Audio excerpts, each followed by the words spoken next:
You ready? Maybe. Yeah, I am. Okay. Okay. Okay. Okay. As is tradition, Zara, you're going to get this in one intro in one. Of course I am. There's no other way to get it other than in one. Okay. Hi, everyone. Welcome to the all-encompassing media, culture, cinema, art podcast that is 8-Bit Popcorn. This week, we are living the suburban dream with WandaVision. And I am joined as ever by my esteemed colleagues, Joe. Hi, everyone. And Ryan. I was going to say hi, everyone, but I'll just say hello. And I'm Zara. Howdy. Let's jump in. What do we think, guys? WandaVision. Who's familiar? Like, are we all familiar with Marvel? I take it. Mm-hmm. Yeah. What I thought it was going to be, and what I am kind of seeing it be, is it's sort of based on, what do you call that storyline? The House of M storyline. Anybody familiar with that? I am. What's that? As of reading about it online. It's a comic book. So okay. it's like an event in comics where it was like a universe alternate event. It was only temporary, but where Wanda, or Scarlet Witch, wishes for like mutants to be the rulers of the world. Like, she changes reality. There's a few times where she changes reality. She kind of does it all the time. But it just goes into this like pocket dimension. And of course, WandaVision is completely different in terms of storyline, but in terms of concept, it's sort of like that, where she's kind of getting what she wants. And I think from that storyline, her two twins were born in the comics, and so we've got two twins born in the show, and they are very powerful themselves. And they'll be interesting. What are they called? Billy and Tommy. Yeah. Billy, I think he's a magician in the comic books. He kind of has magic like powers, like his mom. Yeah, he's similar to Wanda. So he's pretty cool. And eventually he ends up having a gay relationship with Hulkling. Beautiful. With who? I think he's called Hulkling. I think he's a shapeshifter or a Skrull, and they end up having a romance. And I'm like, oh, that's Well, that's cute. right on point for Disney's wokeness. Yeah. Yeah. That'd be really cool to see. Actually, I hope we get that far. So the other twin, then Tommy, he has the ability of speed. Yeah, Like kind of Wanda's brother. Quicksilver, yeah. Oh, cool. And Vision, because he can do everything. Well, they're saying that with the children, this is obviously skipping ahead then to episode 3. They're saying that with the birth of the kids, that is actually potentially setting up the newer, younger Avengers franchise. With obviously, you got Hawkeye's series as he's training his daughter, Kate. You got the Black Widow movie introducing her future replacement, Yelena Belova. Is that meant to be her sister? I'm not sure who that is. Don't know. And then you have Shuri, who could be the next Black Panther. And then you've obviously then Tom Holland as Spider-Man. So you kind of have all these kind of young Avengers that may kind of break into, I don't know, they'll have their own kind of movie down the line, I suppose. Because we need more. I know. Like 20 movies or something. I thought it was done, to be honest, with the Marvel franchise after Endgame. I kind of thought, for me, that's it. I'm happy just leaving it at that, because I feel like I would just get more of the same. WandaVision obviously starts out very, very different with this sort of 4x3 square television screen. It's set in the 1960s. It's in black and white. Obviously, the audio is compressed, so it kind of gives it more of a feel that it is set in that time. It's like an old kind of like Dick Van Dyke show. There's a lot of people having a lot of problems with that. Yeah. It's very hard to get through. It's not your standard Marvel format. Right, but that's the whole point. Like, it's I read some of the reviews. Yeah, and there's loads of 5 stars reviews, and there's loads of 1-star reviews, and like they're all like, I thought they would be out of black and white by the end of the first episode. What are they doing? And you're like, girl, I think you're stupid or something, because this is the point of the show. Okay. I actually didn't think that they'd be out of black and white at any stage. I haven't watched trailers and I haven't read anything on purpose to be totally fresh to it. So the fact that they started to transition into color, I was like, this is very cool. Yeah. So, yeah. It was doing exactly what I thought it would do, which is skip a decade, like every show or every episode. They started off in the 1950s or 60s. The next, well, I think it was 1950s, and they went to 1960s, and they went to 1970s. We'll see 80s next, and I suspect that's probably going to be like a Stranger Things kind of thing, because I did see the trailer, and there was one point where it did look kind of 80s horror almost, and Is it like, fun. is it Halloween? Is that the one you saw? I think maybe. I saw a trailer where they're like trick-or-treating in the neighborhood. That's quite 1980s, yeah. Yeah, very true. That's going to be exciting. Yeah. I love that. I love that aspect ratio change, guys. Yeah. I was like squealing. I was like, this is the best. It was so good. So obviously Wanda, she's controlling. Is that what we're kind of thinking here? That she's okay, so actually this controlling was my question. The reality, or is it this Because other I wrote kind of down, is Wanda in control? And then my evidence. Well, there's evidence to suggest that Wanda's in control. There's evidence to suggest that there's other villains, which I'm sure there are other villains that will come into play, but suggesting that they are in control. What's your thoughts on Wanda being in control? Mine is mixed, yeah. Yeah, mine is in episode 1 when she tells Vision to help the boss who's choking. It was kind of like nobody was doing anything till she said, Vision, help him. So I don't know, there's something about that. And I was like, oh, is she like controlling this world? I don't know. And then episode 2 with the appearance of the beekeeper figure, I guess we're going to call him. And she says no. And the tape reverses. And, obviously she's like, this can't be in this world. And then they go back and it's, not. And then in episode 3, where the fact that she has the ability to throw Geraldine fully out of the world of the whatever they're in, says to me that there's definitely something about Wanda. That she's created this whole perfect more. idyllic world in Westview, and she's trying to hide Vision and protect their perfect life. Yeah. I have a couple of different theories or hypotheses. One is that she is being controlled in a Matrix kind of way. But it's almost like a joint control. The way in the Matrix they say that people have to accept the Matrix before they're able to sort of be in it. Yeah. And she's almost like accepting it and going, no, and she's almost fooling herself. Another one is that this is like a completely wee pocket dimension that she's created. And she created it as she was dying. As she was being dusted and stuff. And she created it for her and Vision. And Vision, I would say, doesn't fully exist maybe. Maybe he's a construct of her imagination, but given some sentience because he did have the Mind Stone. And the people in there might be people she inadvertently saved whenever she was being dusted, and that's why they don't want Vision to know, because they'll be like, no, don't tell her, because then she'll undo the dimension. Then we really won't exist. They kind of have that kind of thing going on. So that's my little theory about it. That could be interesting. That works. That is interesting. Now, I'm not familiar with the comic books at all, but there are theories to suggest, and actually kind of hard evidence as well, to suggest that the character Agnes is a villain. Is she the talky neighbor? Yes. Because Agnes is kind of nearly a short abbreviation of Agatha Harkness, which is actually a witch in a comic series. So let me actually get my information up here. So she's a powerful witch, and she's a mentor to Scarlet and wife to Nicholas Scratch. Mr. Scratch is also kind of another word for the devil. There's lots of kind of references in this here to the devil. I thought you were talking about Sabrina there for a second. No, Sabrina the Teenage Witch. No. Because her love interest is called Nick Scratch, and I'm like, what? Oh, okay. But because she keeps talking about her husband Ralph, who we never see, and people are starting to actually. We've never seen Ralph. That her husband may be a character, another villain called Mephisto. So Mephisto is an extra-dimensional demon who rules over his own dimension in the comics, and he gets people to sell their souls and manipulates humankind and time and reality in the same way that Wanda does. So he wears all red, his skin's red, his clothes are red, so he's kind of the closest thing to the devil in the Marvel franchise.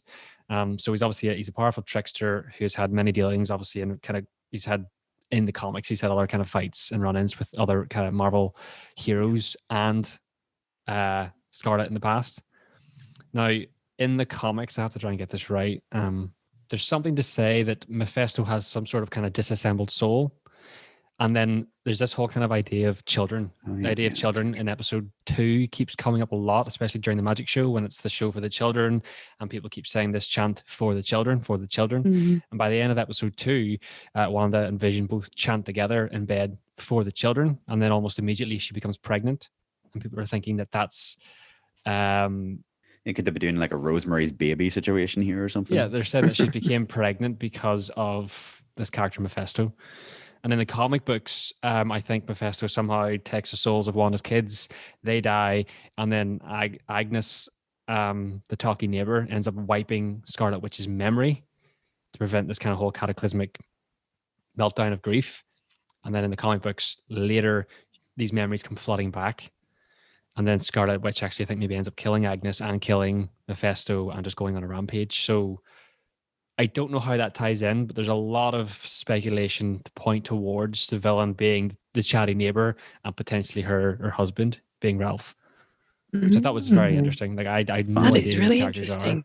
There's another Wow.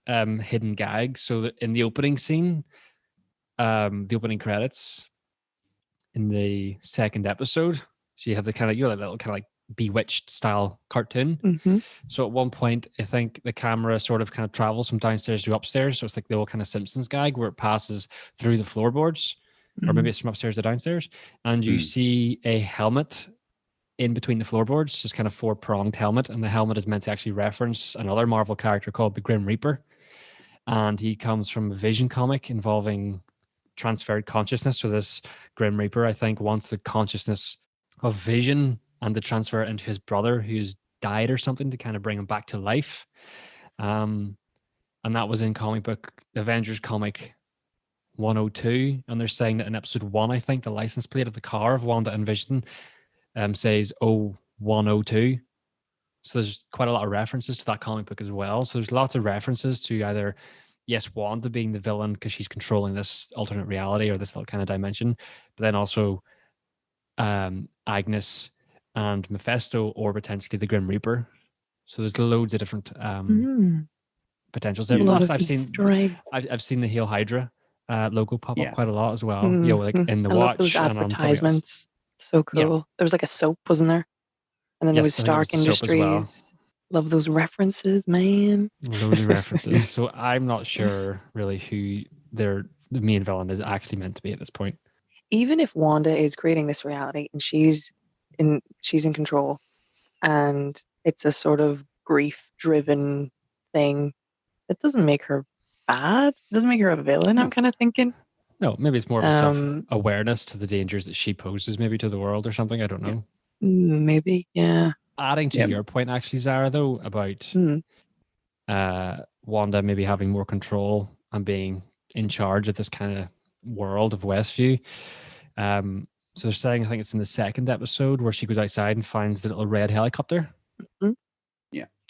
And before she goes outside and finds it kind of perched in this bush, she hears these kind of whirly blades. They say it's a lawnmower, and then you hear this large kind of crash or thud sound. And they say, oh, it must be the lawnmower outside. But people are actually speculating online that what it was actually those blades were the propellers of the helicopter that was flying from outside of Westview and then came into too close a contact to Wanda, and then was transferred in like a Twilight Zone sort of kind of gimmick into a toy. And that's what came crashing down. Oh, that's cool. In the same way that whenever they threw your girl, Gwendolyn, in the third episode, out of the house and out to the kind of outskirts of Westview, and then she was immediately surrounded by cars. I kind of initially thought maybe they're the villains or the bad guys, but I'm actually thinking maybe they're this alternate kind of shield company called Sword. Maybe they're the good guys, and they're wondering how she got out. Do you know? Because people were saying that Gwendolyn is a Sword agent. Yeah, if we are kind of dealing with alternate dimensions here, which I think we might be indeed, with our reality altering things, they might be using this storyline because Disney recently bought Fox, wasn't it? And so now they have the X-Men. Years ago. Yeah, years ago, but they haven't brought the X-Men into their fold yet. So there was a big storyline between the X-Men and the Avengers, and that was to do with the Scarlet Witch. I think it was to do with the Scarlet Witch. I think it was because she was so powerful And the Avengers were like, no, we need to take her under our oh no. Oh God, I don't know. It's confusing. The Avengers and the X-Men were fighting over Scarlet Witch, and it created this whole big war because of her reality altering things. Yes. Now I remember. It was the X-Men that were looking Scarlet Witch because she is actually part of the Avengers in the comic books, but she is a mutant, a very powerful mutant that also taps into magic. And she had wished that all mutants were gone, and it wiped out like 99% of the mutant population and only left a few, which just so happened to be the X-Men, you know, lucky them. And they wanted to take her in for retribution, and they had this big whole war sort of going on. And I was thinking whenever I saw Geraldine, that was her name, wasn't it? Yeah. Thrown out there, and the fact that she had kind of sentience and whatnot in there, and she seemed to maintain herself. I was like, what if she is a mutant, like a psychic?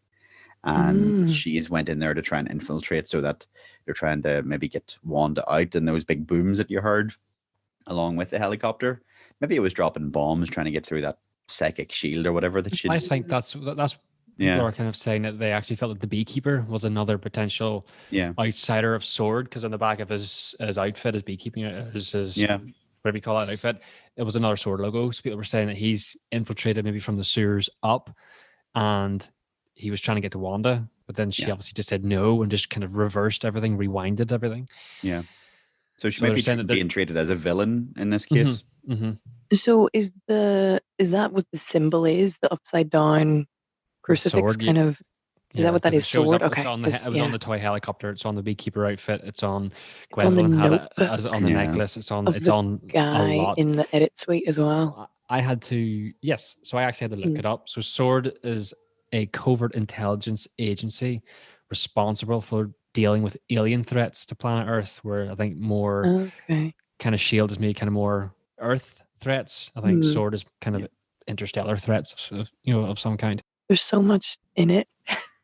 I frequently was pausing episodes and then just sort of thinking about it and then being like, let me see that again. Even though like the 30-minute or so format, I found it really engaging. And because it wasn't that long, but there was a lot happening in each episode, I really felt like I had to have a little think every now and again about what I was seeing and all of the different symbolism. And I was sure, as you're saying, Ryan, that there was like numbers that were significant to comic book references. And every number I saw, I was like, that must mean something.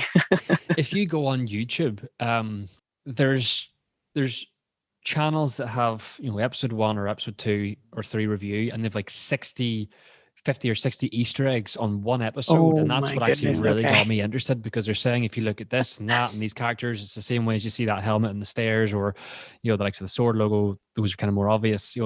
It's just littered with Easter eggs. But the thing is, I feel like the story only kind of gets really kind of pushed forward ever so towards the end of the episode. And although yes, you could argue that the episodes are littered literally with information, you're asking a lot of people, especially maybe the average viewer, to just sit down and watch that and want to analyze all this. Like, this is stuff I had no knowledge of, these villains or these comic books. I'd know so much. Like last week when we were discussing how Tenant was a lot of hard work for me, I find this more fun to actually watch once I kind of understood the style or the approach. But again, like Tenant, you can see where people have a lot of problem with that, because it's a lot of work. Maybe from episode 3 on, now that we're kind of into the normal 16:9 frame and we're in color, and with how 3 ended, obviously with Geraldine landing outside of the outskirts of the town, maybe it'll move a bit more into a standard, typical Marvel format. I don't know, but I could definitely see people's frustrations with it right off the bat. I can see why people wouldn't like it. I can see that. I can understand that. But a lot of the reviews I did read were like, I just don't understand it. I don't get it. What's happening? And you're like, girl, I don't know. But like, what specifically? Go get an IQ test or something. I don't get what there's not to get. Well, exactly. What is there not to get? We understand implicitly that it's sending up the old sitcoms, because it's such a trope to have somebody in a dream world, and for that dream world to be a 1950s like sitcom with a laugh track and everything. Even games like Saints Row 4, I think it was, did that towards the start of the story, where you got put into one of those kind of things. It's idyllic, and they often do the 1950s thing because it's really uncanny. Those 1950s sitcoms are so uncanny. People do not act like people. It's all so whitewashed and sanitized, and you're like, and sexism is only just a cheeky wee comment here and there, and racism doesn't exist. There are no gay people either. Everybody's just the nuclear family of the 1950s. I did love the toaster advert where they made it sound like, even your wife can use this. We'll make it easy for her. It's like, wow. Or even if the child's about to be born, and the doctor was like, we like to explain it with fruit. It's easy for the wife to understand. It's like, wow. So good. Like the way Wanda just kind of looks at Vision, like, yeah. It kind of reminded me of, is it Fallout 4, where they start in the neighborhood and then they have to go into the bunker? Yes. Kind of reminded me of that. I was like, ooh. And it's very Edward Scissorhands as well, with the kind of like nosy neighbors and 1950s gossip. Americana stuff. Yeah. Strange. Well, a lot of people have actually likened the first 2 episodes, or I suppose the first 3 episodes of WandaVision to The Truman Show. Yes. This kind of whole false... The Truman Show. Yeah. I thought it was like a nice TV comparison. Set world. Yeah. Yeah, even that reference that the doctor made, small towns, they're hard to get out of, kind of like the Truman Show. Yeah. I feel like it's almost it's like screaming at us about like the internal, the external. Again, I don't get what there isn't to get about that. Like it's so, I feel like audiences are so used to subversions of like a different world, like a sitcom or, TV within TV. We're watching a show that's about a show within a show. All of those, feel like that's such a familiar idea, and it's really been done a lot. And I just don't get what there isn't, what there's not to understand about that. I don't know. I've seen people reviewing it based on that merit. So not reviewing it as a modern day television series, but reviewing it as a 1950s or 60s television show. And I mean, I think it still holds up. Like the comedy's there. It still seems a bit silly or slapstick, but it's still quite clever, albeit cheesy. It doesn't make me laugh, but nearly everything that's said almost has a double standard, a hidden meaning. Yeah, it's like a pastiche quality. Like I laughed at some of the gags just because they were so shit. Did too. And you were I just enjoyed them. Ha ha ha. They used to find that funny in the 1950s, but it still made me chuckle at times. Yeah, I enjoyed the wholesome sort of nostalgia. But I feel like also audiences recognize the cliches of the world of television and the tropes of a sitcom. So there's it's a double enjoyment there, because that did exist in a time, but now we can look back on it and be like, ha ha ha ha, Sexism died in the 1950s. It doesn't exist There is nothing anymore. like that now. There is no glass ceiling to break. Says the podcast with 2 men and 1 woman. We'll get another woman on here. At least you've got a girl. Yeah. That's true. I was adamant. Yeah, I was like, we all have to have a girl here. We'll just get Zara in. It'll be fine. She'll do. Yeah, she doesn't have to speak. It's fine. She just has to agree with everything we say. Yeah. Just get her on the screen. Just get her in some of the graphics, visually, we've got a girl. It's fine. Yeah. It's fine. It's fine. I do feel as though maybe it's just more from a standpoint of being interested in filmmaking, but the more I looked into the craft and all the kind of hidden meanings and what was happening in the background and what was really meant with the choice of dialogue, like it really, really intrigued me, like more so than I thought. Like I watched the first episode, wasn't really interested, started doing a bit of research on it, and then fell in love with the fact that they were just littering each episode with information. And I found it really fun looking into what people thought of that and the kind of discussions and all these kind of little hidden Easter eggs and secrets and gems. Thought it was really interesting because there was a scene, I think it was the 3rd episode, where Wanda walks from her kitchen out into the living room, and it seemed like the wall was very shiny and had some sort of reflection, which I didn't quite understand at the time. I remember looking at it oddly, but doing a bit of research online, I seen close-ups of what actually was in the wall, and it was an image of the Hydra base where Wanda and her brother were experimented on. Just kind of the opacity turned way down. It was just in the wall itself. Yeah, just as this little Easter egg. Well, I missed that. To say that her own kind of internal emotions and what's going on mentally within her own psyche was being externalized into the world that she was creating. So we were kind of, for example, seeing the image of Hydra literally in the walls of her own world, which I thought was interesting. So do you guys think that you'll be following through then with the rest of the series? Yes. Yeah, Sorry, I think was so. too quick. It's intriguing. It's good. What was I going to say? Yeah, I like that it's a bit different. You know me, I will shit on Disney like any chance that I get, but I do. I enjoy this. I like that with Star Wars and now with WandaVision and maybe with some of their other shows, they're starting to experiment a wee bit more. They've spent 15 years being boring and being safe and not experimenting, creating this brain dead audience that just follows everything that they do, just like, And now whenever they do experiment, the audience is like, I don't get it, but I like it. I like, I like what they're doing, and I am intrigued to see where they go with it. It'll probably lead to more uninspired bullshit, but more of the same. But at least I think that's what grabbed my attention. That it was different. It was too different though, but not in a bad way, but in a way that sparked enough questions. Like I was wondering, like I had no knowledge of anything. I thought, why are they in the 1950s? Why is this in black and white? I don't understand. Why are these people being weird? It sparked enough interest almost immediately to go and do a bit of research. Yeah. To the point where then the research itself inspired me to watch the rest. Yeah. Have you ever seen Pleasantville with Tobey Maguire? Tommy? No. You mean Tommy? You know Tommy. And who else is in it? Oh God, I can't remember who. It might be Maggie Gyllenhaal, but I'm not too sure. It's this TV show in the movie that's called Pleasantville, and it's like an old 1950s TV show, and they get a remote. It's a magic remote, and it brings them into the TV show, and they have to live out this Pleasantville life, and they bring color to the town. It's quite. It sounds shit. It Simpsons, sounds like. Did they do a reference to that with an Itchy and Scratchy episode? Was that Halloween horror episode?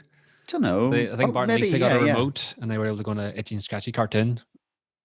Because the fight over it, and I think they do that in Pleasantville as well. Simpsons have done everything.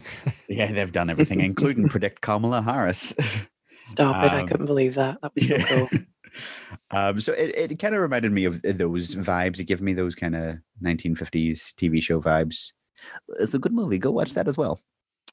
Yeah, I think I was sort of the opposite, where I knew to expect the black and white stuff, and I knew that they were trying to create this kind of spin-off, something different idea. But I sort of struggled to see where they were going with it. I knew it would get, as there were more cracks revealed in the world, it would get more interesting. So I was kind of waiting for that, because I feel like we all know those cliches of like the canned laughter and the characters feeling like prisoners of their world and their decade and the judgments of society. And I feel like that's all very samey. Like I've seen that before. But I was excited to see what new Marvel-esque, side to it they were going to bring.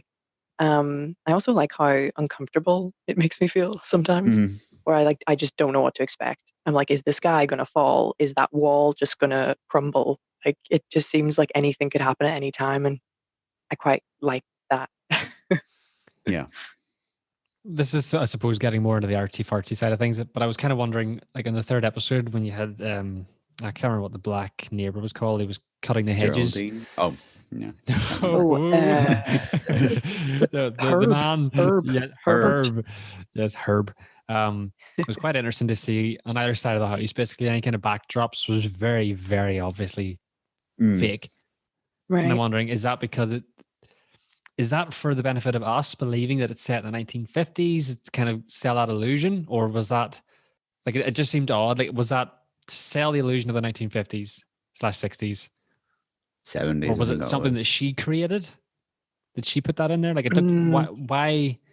I think this is our filmmaker brain going, is that the art department or is that part of the story? You know what I mean? I think sometimes we get confused with what is, especially when it's a TV within TV, how much of it is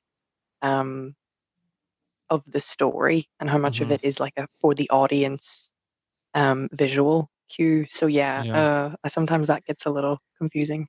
Yeah, I mean, that's a good point. That is quite a good point. Because the 1960s one, the outside scenes were clearly outside or filmed Mhm. on Yeah. like a film set, a film studio set, whereas the 1970s one, yeah, it was very clearly a wall, a painted wall, and So obviously so that it was nearly intentional that it looked fake. I mean, you could say that semiotically it was saying that they are indeed trapped in this place, but I think that was more for the audience. I think that was more just aping the aesthetics of Yeah. the 1970s thing. Mm. It does enhance the themes that they're going with, but I think it was more just an aesthetic choice. I don't know whether that they went into the semiotics of it all. It just seems like because the whole thing is littered with Easter eggs in the background, every little design choice was intentional. So I wasn't sure who the background was for. Sell the illusion of the time period and the TV show, or for actual, or is it part of Wanda's psyche? I don't know. It maybe doesn't matter. It's a good point, though. It's cool. Yeah, it is a good point. I really like the leader of the committee. I can't remember her name, the blonde lady. I know she's Anya from Buffy, which blew my mind. I was like, I knew her from somewhere. And she still looks good. She still does. I like when she snapped out of her character and was just like, "Who are you? What are we doing?" It was kind of like, what? And I also really like bringing in the external world with the radio. I thought that was really, it's been done, but I really like the way it was done.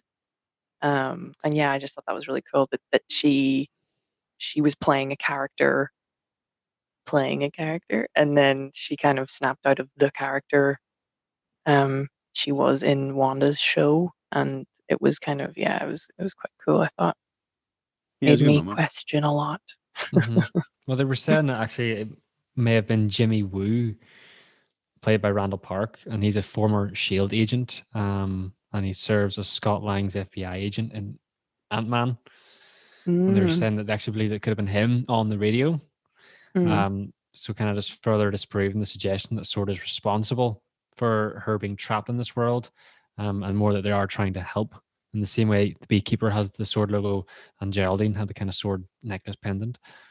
What if, because here's another theory I just came up with, because we've seen like Hydra shit everywhere as well. What if, it's like the Hydra computer from Captain America Civil War? Because what do you call her? Wanda and Pietro were experimented on by Hydra with the Reality Stone, wasn't it? And what if they cloned their consciousness and now she, I don't know, because it's magic, timey-wimey stuff, she is empowered by an Infinity Stone. So what if she has, her consciousness is like trapped in this computer and it's like a super high-tech defense system, and like Vision is just sort of a construct of her consciousness as well. What if she's just a computer? That's very cool. You could go around in circles all day with theories and with the ideas. Yeah. One of my theories will be right. Yeah, one of them will be right. Yeah. Which is part of the reason why I think a lot of people, if they had the opportunity to, they would just binge watch it. But this is just kind of being provided to audiences weekly. So we could just kind of discuss that idea just quickly. Yeah. Well, I mean, look at the discussion that it's engendering. Like, exactly. If you were able to just watch it all in one go, I don't know, I just don't get the same. Also, it makes me think of like TV from back in the day, which still my TV, like I don't have like any, apart from Freeview, I have no other, platforms or anything that I'm subscribed to. So, if I'm watching something episodic, it's every week you get a new episode, and that's just, what I'm used to. So I think the idea of binging is kind of. They say that Netflix ruined the model where they just provide series in their entirety. Kind of like Cobra Kai. Like, I love Cobra Kai. You watch it in a couple of days. People talk about it for a week or two, and it's done.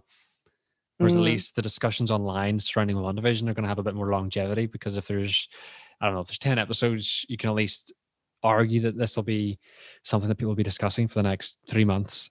That's true. So- Plus, I like being on the same time with the rest of my friends because I've so many people are watching it at the same time as me.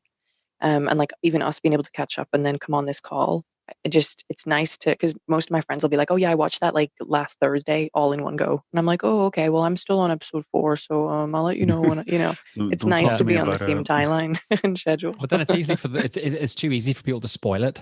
You go online, YouTube, Facebook, or whatever, and then all of a sudden you have the entire series spoiled for you because of some asshole who just decided to leak information or just put up a screenshot or something. So yeah, I mean, there's pros and cons. Yeah, there's something to be said, I think, for sitting down and watching a weekly thing. And I for me, it's quite nice to have that back. I mean, I'm 32. I'm the oldest one here. What?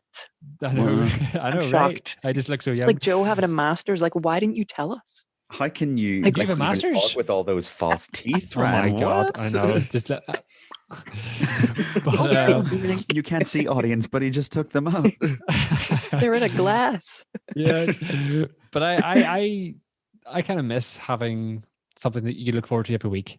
I'm not going to sit down and watch WandaVision the exact same time every week, but when it's out, it's nice to have that out. It's just nice that I can't binge watch something.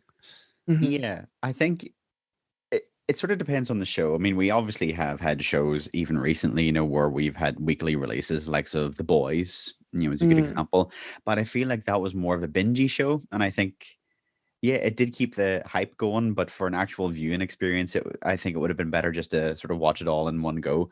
But then we had Game of Thrones, and this is where the cons come in for the weekly release, because if you're gonna hype your show up week by week, it better have a good ending. And if it doesn't, people gonna be pissed because they've been waiting literal months to see the end of the show. So WandaVision, it's promising a lot. It's promising a very complex thing. Let's see if it sticks to land and whether it pushes the MCU into its next stage successfully. Well, much like Game of Thrones, people have high expectations of Marvel. So whenever they come out with episode 1 and 2, people are naturally going to think, "What the fuck is this?" Netflix actually did do a series of their own studies on binge watching, which I thought was a bit interesting. And they found that 73% of participants reported positive feelings associated with binge watching. Because they're positive it can release is it like the hormone of dopamine, which is this kind of sense of achievement that they've done something good. And they say that, for example, the Modern Family show is very popular because of its multiple avenues of identification. So you've got kind of the gay parents, the adoptive kid, the father that marries a younger woman, all those types of things. So it's so people can identify with a lot of different characters. And it provides this kind of escapism and realism and stress relief in many ways. I find that an odd thing to say, that binge watching provides stress relief. Escapism, yes. I suppose stress release, but I suppose the question is, when is binge watching too much? I think if you're doing that instead of other important things, it's maybe not so good. The only 2 things I really technically binged, I guess, were Discovery seasons 1 and 2, and then The Boys season 1. Like last summer, I kind of did that. But I think probably being at home more kind of added to that. And I haven't really done that since. So yeah, certain things, I think if I'm like, yeah, I'm really into that, and like I'm kind of discussing it with other people, and I want to be part of that discussion, so I'm going to watch more episodes so that we can all kind of, have our thoughts on it. But I just don't think it's really something I'm used to, maybe. No, I think even the language surrounding it is kind of strange. Binge watching. You're not fucking eating a show. Well, we are unlike with an eating disorder, you can't purge. You can't get that show out of you. So if you watch a shit show, you can't even vomit it the fuck up. I can't get rid of the ending of Game of Thrones. I want to, Joe. but there's people you can talk to. But yeah, I don't know. I think it depends on the show, whether it sucks or not to binge it or a weekly release. I think if the payoff is good, then the weekly release is justified. If it's not, then it should just be binge and done. But we'll see. We'll see. What do you think WandaVision is setting up? Like, what specifically do you think it's setting up? I know earlier you said, Ryan, it might be setting up the Young Avengers or the Young Mutants. I don't think that's the main goal, is to set them up. I think just it's working away in the background. That's one of the potential setups. I don't think that's the primary like an setup. Event to me. Like there's Another going to be event. some event. Yeah. Well, that's my problem with after Endgame. How do you set up another event? Yeah. Like I had the same issue when Spider-Man Far From Home came out, and I thought, how do you go from something large scale and epic to something small and localized to London? But I still really enjoyed it. I thought it was very enjoyable. I think sometimes they have to go smaller. Yeah, I do think they've just got big shoes to fill with after Endgame. Which is why I was pleasantly surprised with WandaVision. Yeah, it's making me think it's setting up more, because Disney did that big announcement of all the different shows. It just makes me think it's setting up more. Do you think it's setting up an event for the end of the season, or do you think it's setting up a major event for Phase 4, spanning across, I don't know, 10 shows or 15 movies or something? Is that what you mean, Joe? Yes, yeah. I think it's setting up the next phase. A Thanos-scale event. Well, I don't even, it doesn't even have to be Thanos scale. It just has to be world, not I mean like as in like the TV show world altering, not like, you know, their whole world has changed. It's just like the characters, their direction is altered. I think this is the vehicle for that. What about you, Zara? Yeah, I don't know. I think probably if they, you see, they always seem to have like 10 years planned in advance. So in keeping with that, I'm sure it does feed into some kind of new up and coming like mutants or Avengers or whatever it's going to be. But in terms of the series, I don't know. I'm not sure how they're going to feed this storyline into other storylines that have already happened or that want to happen. I'm not sure how that, because that's what it made me think about whenever people were saying, you know, like when the neighbor said, Herb went to say, because we're all, and then like we've been discussing the fact that maybe that's because they were, you know, about to die, or, you know, with the whole Thanos thing. But we haven't actually been told explicitly when this is in terms of the Marvel like universe or like the, you know, the storyline. That's true. Or maybe we have, is there some like articles or interviews with the kind of showrunners where they've implicitly said, look, this is when this happens? No, I haven't seen anything. I think they're probably just kind of ambiguous, vague about it. Yeah. Well, again, maybe they're being vague so that they can set up some kind of, you know, thing. Is this a one-off series, do you think, or is it going to have multiple series? I think this will be a one-off. Yeah. I think one-off as well, just because of how quickly it's moving as well. I think if they wanted to make it a series, maybe the whole first series could have been like the 50s or 60s, and then, you know, we move into color. I don't know. I think because it's moving so quickly, and all of the episodes seem to jump 10 years. It just seems like it's going to be a one-off. Well, it definitely feels like a series I'm going to be watching closely, and it's going to demand a lot of research to understand really what's going on, which I'm actually now looking forward to doing every week. And I think we should come back. We should circle back and take another look at this once the series is finished to see whether the payoff was worth it or not. Let's be honest. Whether it's good or bad, Disney has a captive audience in lockdown, so they're going to be getting the views anyway, so it doesn't matter. Yes, you know what I've just thought of? You know, the Parks and Rec, you know, the Parks and Rec thing where it's like, don't be suspicious, don't be suspicious. Yeah. This WandaVision is literally the definition of that meme, I feel like. It's like everyone's just being like, what's going on? I love Parks and Rec. Fuck WandaVision, just go watch Parks and Rec. Yeah, I just started watching Parks and Rec around last September, October time. Loved it. So I've never watched it before. Love US Office, so I love that kind of documentary, mockumentary style. Yeah. So I really, really, really enjoyed. And again, that's probably why I've started binge watching Modern Family. I just got to the end of season 8 there, and like I love that documentary style. I just think it's hilarious. It works in so many so many ways for me. Do I need to do an outro? I haven't written anything. You haven't written anything? I hadn't written have anything a last blank week. page. That's why mine outro was probably quite short, but it was. How did you? It was still amazing. Well, that about wraps it up, guys. Thank you so much for listening. We hope you enjoyed. Like, comment, subscribe, leave a review if you liked it. If you didn't, keep your opinion to yourself. No, I'm just kidding. Thank you so much, guys, and we will catch you on the flip side. Bye. Bye. Thanks for listening. Do you know your connection there actually started to kind of just fizzle out just towards the end? That seems to be a recurring thing with our outros. Yeah, I mean, we got it. But Yeah, just... Okay, cool. It seems if we speak for like an extended period of time, our microphones just go, no. Yeah.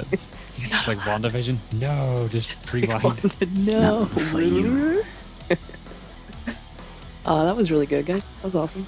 Oh my goodness. No, nice we were one. quite good. And we did waste about, Zara wasted about 20 minutes the first one as well, so it was pretty good.